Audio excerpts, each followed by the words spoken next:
prima de pensão lo subi para januari 2024 com 0,3%.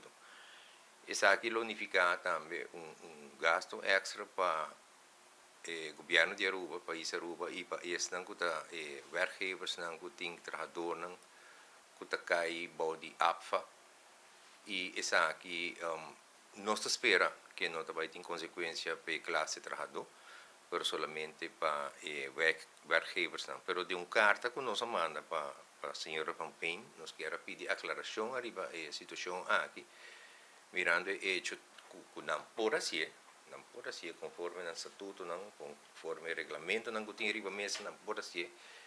Pero tem que ter em conta o 30 aqui, para sobre o 30 aqui, agora que não pode ver que 2024 deve subir com 0,3% aqui, pero 2025 ainda que sigue isso atrás. Também por também tem consequência para o dono de trabalho e empregado no público.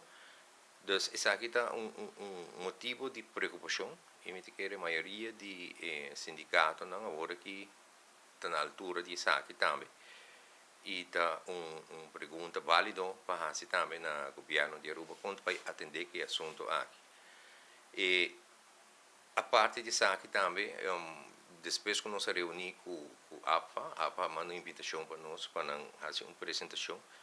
E durante a apresentação também está de entregar na diretora de APA uma carta com 6 perguntas de gente, aunque tem mais perguntas que nós queremos fazer, para nós querer que essa aqui é uma mais importante e mestre aclaração arriba não. Hope gente te olvidar que tem acordo não que foi firmado no passado, na 2010 estava um acordo que foi firmado, nesse tempo é o fundo de pensão de APA. So dekkingsgraad está total loss. Dus bouw die 100% e esse é praticamente conforme a regra do Banco Central. O Ministério está navegando arriba 100%. O dekkingsgraad neto, o dekkingsgraad bruto, o está mais alto, mas o neto dekkingsgraad, in ieder geval, está onde a exigência não vai arriba 100%. Para Kiko, de cada florim, vou pagar florim. Se está bom de 6, de cada florim, vou ter que pagar menos. Na pensionado